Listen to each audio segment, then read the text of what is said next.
listening to the John Barrett Leadership Podcast, where you'll hear great ideas, insight, and inspiration to level up your leadership ability. Hey everybody, it is John Barrett on the John Barrett Leadership Podcast. I am so excited that you are listening again, or if it's your first time, welcome out. We want to level you up so you don't level out in your impact, in your influence, and everything that you do as a leader. Today, I want to talk to you about the Strength Zone Circle. This is going to be powerful for you today. Now, here's what I know about you. Without even meeting you, without even knowing you, I can promise you something, and I'm going to tell you right now. Here it is. You're doing too much. That's right. You've got too much on your plate. You're trying to juggle too many things. You've got too many responsibilities. There's too much that you are doing. And I'm telling you that without even knowing you. I can promise you that, because in 25 years of coaching leaders, I would say 9 out of 10, and I'm not exaggerating there, 9 out of 10 leaders that I meet with, they are doing too much, especially when I meet with them at first and I get to know them and connect with them. I'm telling you, they are doing too much. So I can assume that you listening, you have got a lot on your plate. You've got a lot of responsibility. You've got a lot of authority. You've got a lot of expectation. There's a lot riding on you being your best. And I want to help you today, because I want you to understand that when you are doing too much, when you are not operating in your strengths, which we're going to talk about here in a little bit, you are going to limit your influence and your impact. I promise you that. You're not going to level it up. You're actually going to limit it. And the more that you add to your plate without subtracting, so the more addition without subtraction from your responsibilities, the more you are going to limit your ultimate impact and your influence, which is going to limit your ability to be valuable and really, really make a difference. So I want to unpack this today and talk to you about something that I've come up with, a framework called the Strength Zone Circle, which I'm going to unpack. Now, we've all heard about that, we've got to have strengths and we've got to play into those, and Strengths Finder and all those things that Gallup and so many resources have put out there. But I want to drill this down, because I don't think we really get to the meat of it many times. And so I'm going to take that and I'm going to drill it down to do something that's really, really helpful, because I want you to be operating in your strengths. Too many times we are not operating in our strength zone circle and drilling down into the third level of our circle, which we'll talk about later. We're not there. And as a result, this is why we're struggling. This is why we're not making the impact that we want. So I want to help you with understanding your strength zone circle. Now, before we do this, I've got to share this story. I love table tennis. I played table tennis, and it's been kind of years since I've really done it competitively, but I played competitively. I was rated in the USATT, the USA Table Tennis Association in America, and I had a rating. I wasn't, amazing in that, but I was good. I could play locally in clubs, and I had a rating in that. And so if you know anything about table tennis, I was right around the 900 to 1,000 rating. And that's pretty good if you don't know anything about that. Olympic players are anywhere around the 1,500 to 1,600 rating, kind of right in there, maybe even a little bit above that now. So I was, definitely under there. I wasn't as good as like a state champion. I actually played the Kentucky State Champion in a match. This was crazy. Living in Indiana, I played the Kentucky State Champion. This was like 18 years ago. And I was pretty good, but he was really good. He was probably rated around the 12, 13, maybe even 1,400 range, just about right in that level. And I played him. I was only around the 900, level, maybe pushing 1,000. So we played, and I'm telling you, in the 3 games that we played, best 2 out of 3. Well, first of all, I did not win a game. Okay, so I can humbly tell you that. But I can also humbly tell you something a little more. I scored about 3 points the entire series, all 3 matches. And if I'm real humble, I will let you know the real truth is the only reason that I even scored those points is because he had messed up. I did not earn them. I just got them because he messed up. Now, he was incredible. I'm telling you, and here's why. He played to his strength. I mean, when he would serve, I could not return his serves. His serves were unbelievable. He was known for being, at the time, for being this incredible server. He just put this wicked spin on the ball, and he'd trick you out every time. And I'm telling you, I was not good enough, that is for sure, to keep up with him. But he played to his strength. And I remember years ago, I heard this from the Olympic Games. The Chinese team won, and this was the quote from their coach. And I remember reading this, and I remember thinking about the Kentucky State champion that I played, and I remember kind of putting these two together, and I thought, this makes total sense now.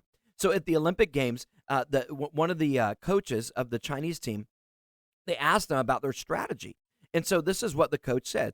When they asked him, they said, "Tell me about your team's daily training regimen." And here's how he replied. He said, "We practice 8 hours a day, perfecting our strengths. Here's our philosophy. If you develop your strengths to the maximum, the strength becomes so great it overwhelms the weaknesses. Our winning players, you see, plays only his forehand.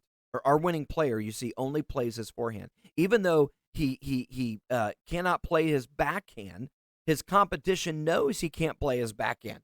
So his forehand is so invincible that it cannot be beaten."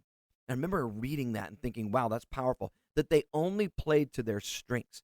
And even though they could play the backhand, but the backhand was a weakness, they knew that. And even though the competition knew that he couldn't play the backhand, his forehand was so good that he controlled the game in order to not be beaten. And I think that's what playing into your strengths is. It's trying to figure out not what your weaknesses are and spend all your time there, but lean into your strengths and only play into your strengths. Coach Vince Lombardi, years ago, the Green Bay Packers, he got in a moment with one of the seasons where he said, "From now on, we're only going to watch the games that we win." You know, it was kind of a routine that you would go back and watch the games, especially the ones that you lost. You would study, why did we lose? What do we need to get better in? How do we need to improve things? But Lombardi kind of took this different approach at one point, and he said, we're only going to watch the games that we win, because they wanted to study their strengths. Why did they win? What made them so great? Because if they could study that, and if they could lean into that, then they could double down on their strengths. And now they would be so incredible at their strengths that they wouldn't spend all this time trying to improve all of their weaknesses, but they would double down on those strengths. And I think so many times as leaders, we're focusing on our weakness. And we're even looking at those around us, those that we lead, and we're focusing on their weaknesses. And we're trying to get them to improve. We're trying to get ourselves to improve in our weaknesses, and we're trying to get others to improve in their weaknesses. And so what happens is when you put all the focus on someone's weakness, trying to improve it, whether it's yourself or someone you're leading, what happens is you are delaying the growth of your strength. Instead of your strength getting better and better and better to be the best, to be at expert level that's untouchable, you're spending all your time, energy on putting it into your weakness. Now, let me kind of give you an idea on this. I call it the strength scale, and there's many variations of this and kind of thoughts, but I'll just call it the strength scale. And here's what I found over the years, is that most people are always trying to improve their weakness. So on a scale of 1 to 10, on this strength scale, let's just say that there's an area that you are a 4 in. Okay, you're not very good at it. It's a weakness. You know it. Others know it. But what happens is we spend all of our time trying to get that 4 up as high as it can be so that we can be a well-rounded leader. We can improve the things that we're not very good at. But the problem with the strength scale is this. If you put effort into improving that weakness, you might move it up 1, maybe 1.5, and that's at best. Now, I'll be very gracious and say, let's just say you devoted all of your time and energy. You did nothing but try to improve that weakness. That's it. You just toned in on and forgot about the rest. You might be able to get it to, I'll even give you 2.5 points up the scale. But that's it if you spent all of your time doing it and then trying to maintain it. All it does is get you from a 4 to maybe a 5, maybe a 6 if you are putting all your time into it. A 6 is not great. Nobody pays for a 6 out of 10. Nobody has influence with a 6 out of 10 in an area. You're just kind of maybe average, maybe a slight above average, but you're not great. You're not amazing. It's not a strength at all. Now, here's what could happen. Let's say that you've got a strength, a natural strength in an area that's a 6, maybe even a 7. That you're pretty good at. You're wired that way. It's something that just comes naturally to you. Your personality, your psychometrics, all those things that kind of lean into how we're wired and how we're made. You look at that, you say, I've got a 6 or a 7 right here. Guess what happens if you put time and energy into that? You're going to move it up a few notches. You're going to get that 7 to maybe an 8, maybe even a 9.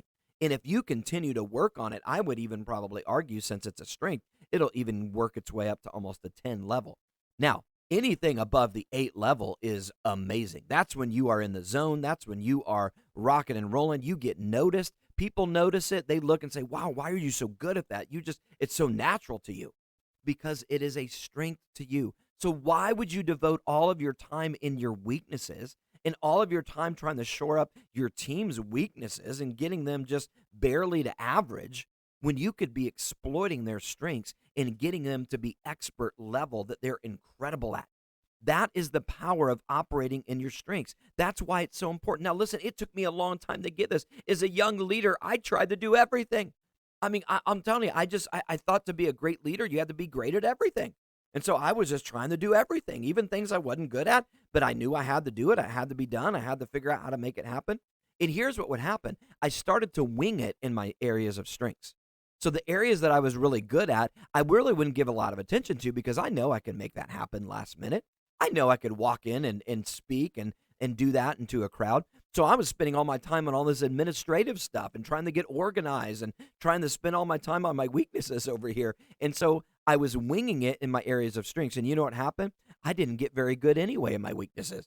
They barely improved very much. And I wasted a lot of time improving my ability to communicate because that was a strength of mine. Listen, you've got to understand that every moment that you are spending and saying time on your weaknesses and saying yes to your weakness, you're saying no to your strength. You are not devoting that time. And I had to learn this as a young leader. All my time was devoted to things outside my strength zone. And then last minute, I would kick in the gear on my strength zones because all my time was devoted on my weak zones. And then at last minute, I would devote it or I would just kind of wing it in my area of strength. You get the point. So I want you to understand this is vital because so many leaders that I've met with over the years, they are struggling doing too much on their plate, and they're not operating in their strength zone, and they wonder why they're not getting noticed by those above them. They wonder why they're not getting more opportunity to have authority and be in leadership in that, and it's because they're trying to juggle 10,000 things, and they're not doing all of them that great. They're doing a few things really good, but all the things they're not, they're spending all their time trying to do it. And as you lead your team, I promise you, your team is probably spending way too much time on their weaknesses. Now, you've got to understand this, that according to a recent Gallup report years ago, this is what they said about employee engagement. 50.8%, 50.8, that's half of their people felt as though they were not being utilized to their fullest potential. That's incredible. Half of the people on your team, in your organization, in your department, whatever it may be, you can just assume statistically that half of them, if not more probably, because that number has probably gone up, they don't feel as though they're being utilized to their fullest potential. What are they saying? I'm not being utilized in my strengths. I'm spending a whole lot of time doing other things, and I'm not really being tapped into.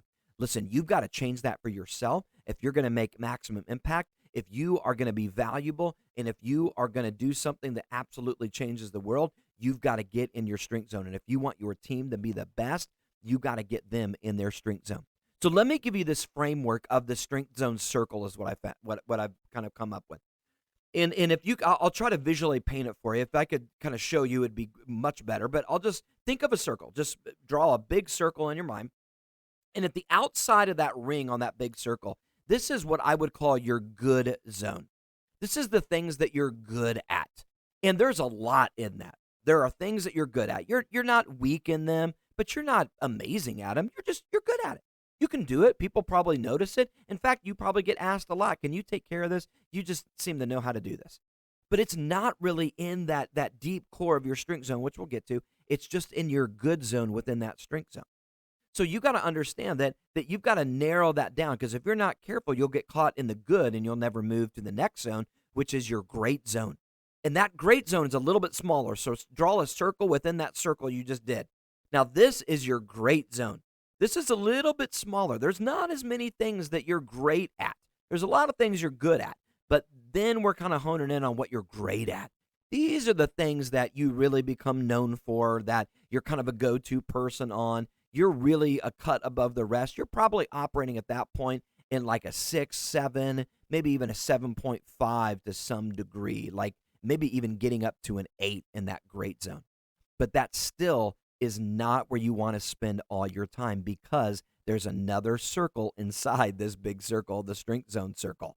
And this is a very small circle right inside that great zone. So we've got the good zone on the outside. We've got the great that kind of is a little bit smaller. And then right there, bullseye in the center, is your genius zone. This is where you are an 8, 9, 10, and maybe even off the chart. This is something that you are wired in. You're great. Not great. You're genius in. Genius level. And I know that sounds grandiose, like, oh my gosh, genius. I'm not sure I consider myself a genius in this. Well, don't get hung up on the terminology, but the reality is, relatively to you, it is your genius zone. It is where you add the most value, you make the most impact. It is what sets you apart from everybody else in this world, because only you have this genius zone that you're able to do in that unique way. And here's the problem. In the genius zone, there's only about 1 to maybe 3 things that you do. There is not 5. There is not 8. There is not 10. Your good zone may have 15 things. Your great zone's only got maybe about 8 to 10. Your genius zone only has 1 to 3 things that you add the most value in. And you have to drill this down in your strength zone. It's not enough just to say, I'm pretty strong in this area. You got to know what your genius level zone is. Now, this is something that is historically is pretty cool. They call it the master's wheel or the training circle. So in the movie Zorro, if you remember that with Antonio Banderas and Anthony Hopkins, it was a great movie, the Mask of Zorro.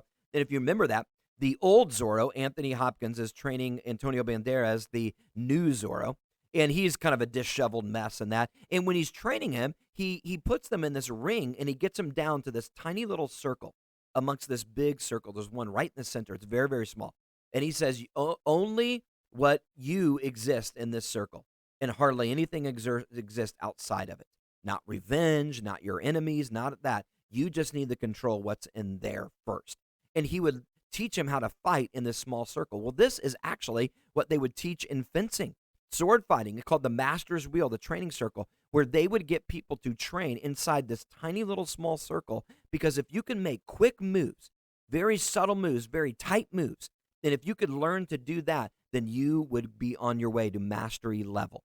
Anyone can kind of run around a ring or whatever it is. If you're boxing, you got a big ring, you can kind of run around and just kind of, waste a lot of time in if you're not careful. But when you get right in there at close quarters, that's when it really gets tough. And so this idea was to train people inside this very small circle. And I think that's exactly what the genius zone level is in your strength zone. It's drilling down your strengths so that you find those 1, 2, 3 things that you want to be known for, that you are absolutely going to kind of ride into the future, because this is where you need to spend your life right there. The problem is that most people are spending most of their time in the good and in the great zone. And we won't even talk about the weak zone. That's something totally out of the circle. But so many people are caught up in that. Like I said earlier, they're spending all their time trying to improve their weaknesses. They're not even improving their strengths. They don't even know what their genius level is. So I want you to think about this, because what's at stake is you really having some self-reflection to identify the strength zone area, that genius level. And remember, as you're leading others on your team, whether it's one person or you got 75 people that you're leading on your team, you got to understand that they've got to find their strength zone circle as well and operate in that. When everybody is operating in their genius level, oh my goodness, look out for that organization. They are going to change the world. When everyone is operating, imagine if you were able to come to work and everybody was operating in their genius level, where they add the most value, where they are just lit up. Listen, not only will productivity skyrocket, not only will you begin to make a significant impact in whatever your organization's mission is to do. Can I tell you something? You talk about fulfilled people. You talk about people that come to work every day feeling great about what they do. Why? Because they're in their genius zone. You can't help but love what you do when you're operating in your genius zone. I'm not saying that you don't get tired sometimes. We all need rest. We all need recovery. But you want to know how to have an engaged team with retention in your team. And do you know how to keep people from burnout? Put them in their genius zone. You don't burn out in your genius zone because you are excited. You are fired up. That's what you are wired for. That's what you're created to do. Where we get burned out is when we're in our great, our good zone, and our weak zone. Over time. Now, if you're in your weak zone, you're going to burn out real fast, because you're just going to, it's like hitting your head against a brick wall every day that you come to work, and you're going to give up real quick. If you go to the good zone in your strength zone, you'll last a little bit longer, but it'll be a matter of time before you just can't keep up. You'll burn out. You might even go in your great zone. So you've got a little more sustainability, but I'm telling you, you'll come to a point where you hit a wall where you can't keep up with all those things. But when you're in your genius level, you absolutely blow the lid off of burnout. You blow the lid off of lack of fulfillment, lack of engagement. I mean, you are literally being tapped into to your fullest potential. So I want you to understand that what's at stake is literally not just the impact that you can make, but your well-being as a leader, your team's well-being, their longevity, sustainability, scalability to endure all the challenges that come our way inside of organizations and lives and teams and life and everything. If we're going to sustain all that, we better be operating in our genius zone. So you have to understand what's at stake is huge. Do you know your genius zone? Here, let me give you a tip. Here's a tip that I want you to run with. So, John, how do I do this, okay? How do I live in my genius zone? Where the first thing I want you to think about is this. You need to strive for this in what you do. Here's what it is. Ready? Here's a statement for you. Only do what only you can do. Let me say it again for those in the back of the room. Only do what only you can do. Your time should be filled with only doing what only you can do. Nobody else can do it, or at least nobody else can do it at a genius level like you. I'm not talking about, not letting go of things and not delegating. Delegate your great zone, even your good zone, but your genius zone where you are incredible, that's what you need to be spending your time doing. That's where you've got to spend your time. Only do what only you can do. Now, you have to then, that forces you to identify, well, what is it that only I can do? If I were to sit down with you right now and say, tell me the 1, 2, or 3 things that are in your genius zone, would you be able to give me an answer right off the bat? Would you be able to easily because you've identified, or would you have to think about it? Would you have to go, oh, gosh, now that you're even asking me, I'm kind of thinking. Maybe you're driving in a car, maybe you're on a treadmill, maybe you're in the office listening to this, and maybe you're thinking about it right now. Well, I can tell you right now you haven't identified it.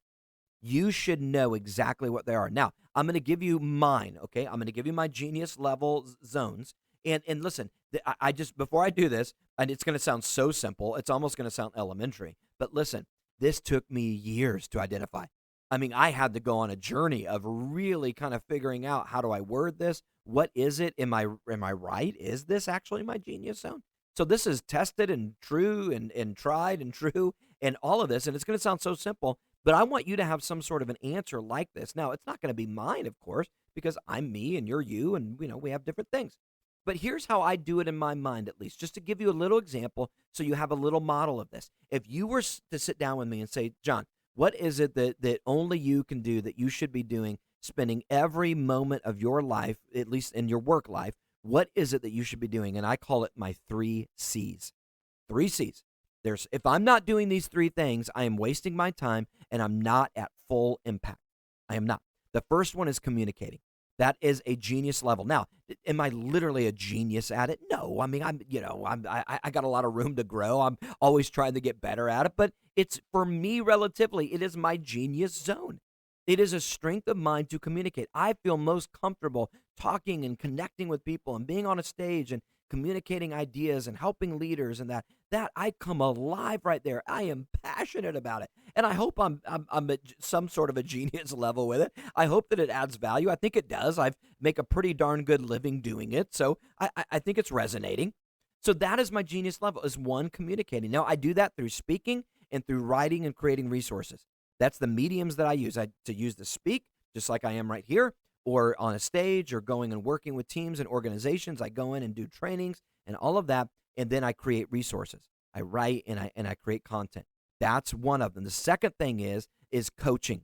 That is another genius level of mine. I love to coach. I'm wired that way. I can just connect with people and see what's going on and try to help offer advice, insight, perspective, kind of ask them probing questions, getting them to think differently about different areas, different perspectives. And so coaching is a strength of mine. It's something that is in my genius level. The third thing is creating. I'm a very innovative, creative person by nature, kind of the musician, the artist in me that I do, and that I have a very creative side. And so I love to create. You do not want me to go manage something that already exists and say, John, just keep the ship afloat, and that's all you got to do for the rest of your life. I would go insane. I've got to be coming up with new things, new ideas, and new efficiencies, and what are we going to do over here and all that. I'm not really good at finishing things, but boy, if you need something to get started, you need something to get fired up and get going and have great ideas, I'm your guy. So creating is a big part of me. Now, these 3 C's, communicating, coaching, creating. If I'm not operating in that during my day, then I am not operating in my genius level, and I'm wasting time. And to be honest, I'm wasting valuable time that I could be making a bigger difference. Now, that is mine, okay? That is mine, and that's how I've kind of defined it. You might define it differently, but I need to be able to sit down with you and say, what is in your genius level zone? And you need to be able to tell me 1, 2, or 3 things that they are. Remember, you don't have 5 or 6. If you got 5 or 6 on your list, you're lying to yourself, and I'm here to humble you. You're not that great at all those things. You are not genius level in that many things. It's going to be 1, 2, or 3 things. So I want you to do this. Here's an exercise for you. I want you to sit down and identify what your strength zone is, what your genius level is. And I want you to give it a word. I don't want you to give me some long paragraph kind of, well, I'm kind of good at seeing what needs to happen and kind of navigating through different challenges that we have and kind of seeing the bigger picture at times and being able to have perspective. No, just put it into a word. Is it strategy? Is it vision? Is it problem solving? Is it navigating? Whatever it may be. I mean, drill it down to some meaningful word to you. Just one word, maybe 2 or something, that. But just get it simple, not this long answer. Just like for me, again, doesn't have to be exactly like this, but for me, it's communicating, coaching, and creating. If I look at my calendar and I'm not doing one of those 3 things, I have to ask myself, why am I doing it? Why am I using that time when I could be doing one of those 3 things that's going to make a much bigger impact? So only do what only you can do. You got to first sit down and identify that. I want to give you some homework. I want you to spend some time thinking about what is it that only I can do. And that doesn't mean that somebody else can't do it at all, but they're not going to be able to do it at that genius level because that is where you add the value, the most value. So you've got to ask yourself that question. So I want you to identify. I want you to define what that is for you, and I want you to have some self-reflection over that because your calendar should be filled with whatever's in your genius zone. And if I were to take one step further with you, not after I would talk to you about what those are and you identified them, then I would look at your calendar and your daily duties and your to-dos and all those, and I would say, are you doing one of those things in there? And can only you do that? Who else could do that?